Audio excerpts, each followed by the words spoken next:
Previously on Skyrim Rags to Riches, Olaf shot Cabbage in the head with an arrow by accident. He killed a saber cat in a blind rage, found a nice hat and a pile of entrails, killed some hawkers, mined some ebony, found a mysterious cave with a mysterious chest in it, found a clearing, and then this happened.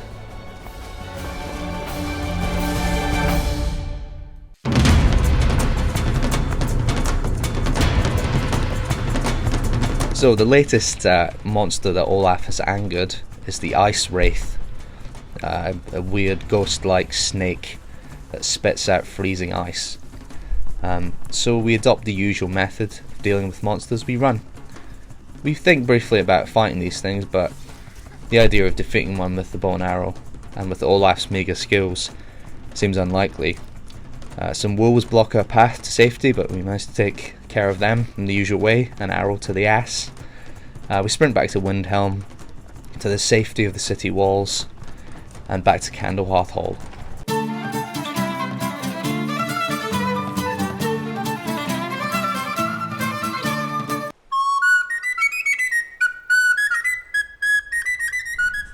Day 25.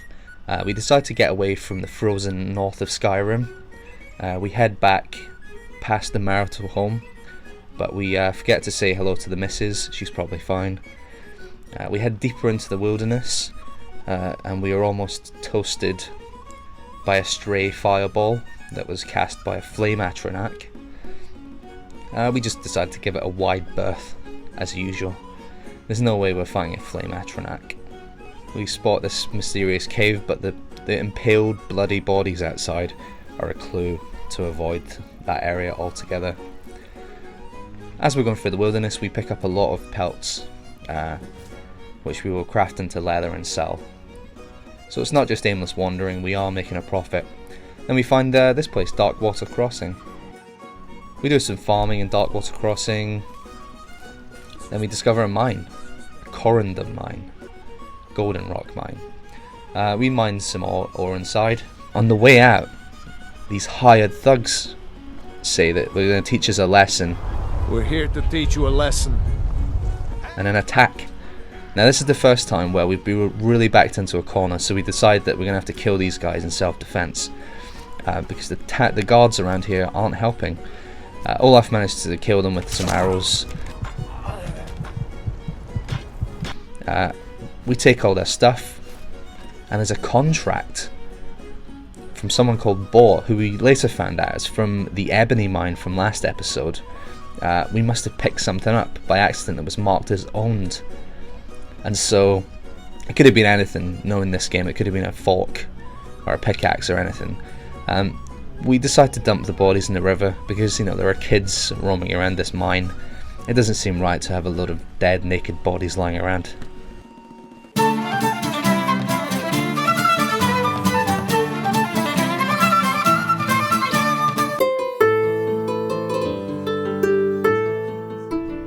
Day 26.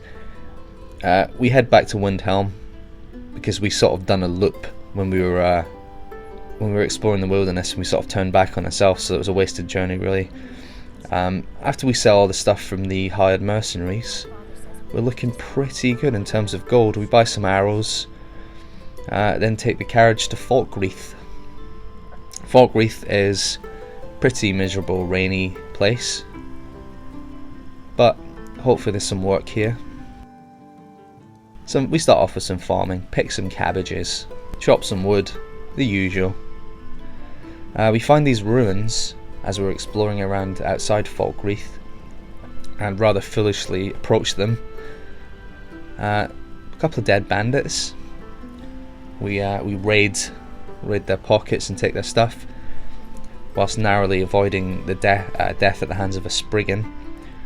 We find a scary black door that asks us some sort of entry password, but we don't know the answer. Olaf doesn't know the password. You are not worthy. He's not a member of the Dark Brotherhood. We do a bit of fishing. There's a temple of archery in Falkreath, so we decide to get a blessing from archery. That gives us a little health boost. Olaf doesn't swear allegiance to one god, he is a man of many gods. We find a Half Moon Mill and decide to chop wood for this lady Hurt. Get an axe and bring me all the wood you can chop. All in all, pretty productive day. We go back to the inn in Sovngarde, have some cheese and mead, and hit the hay, whilst this strange man sits and looks at us sleeping.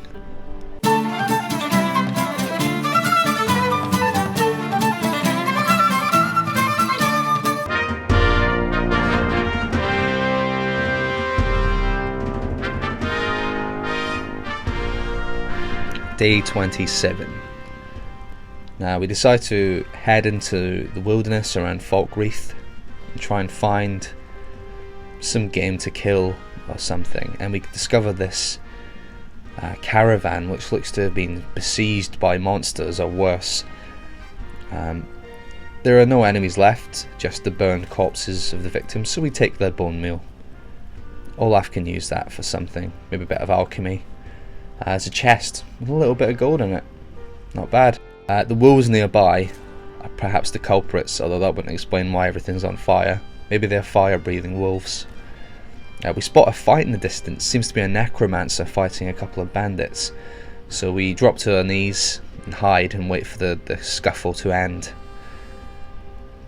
And once the necromancer has finished killing the bandits, he seems to sprint away, so we sneak in slowly, trying to avoid his gaze, and find the bandits lying in a weird, contorted position. And we take their stuff, because bandits are criminals, and thus anything they have is fair game. Find a sort of wolf's lair here with an elk in it, free elk, the best kind of elk. Kill yet more wolves. There's a lot of wolf killing in this episode, but they are the most abundant wildlife in Skyrim, it seems. We head back to Dead Man's Drink in Sovngarde and hit the hay.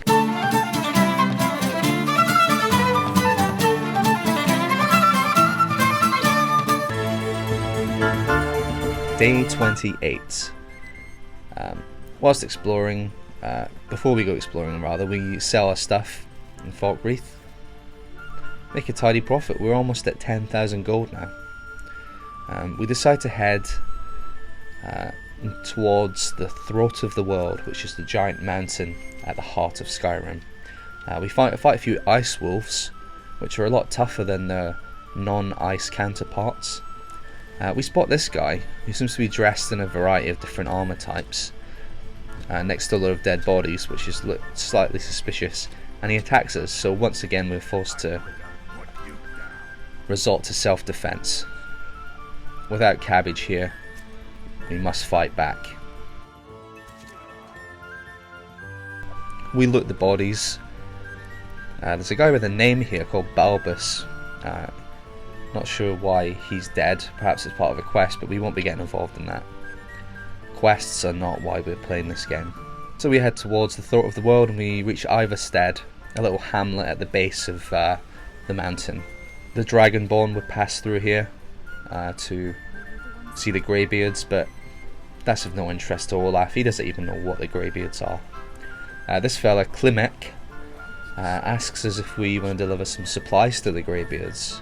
Mostly food supplies like dried fish and salted meats. You know, things that keep fresh for a long time. Now, it's a little bit adventurous for Olaf, but it's a simple task. Deliver some goods, come back. He can do delivery jobs, those are within his skills. And just before we reach the top, a frost troll appears.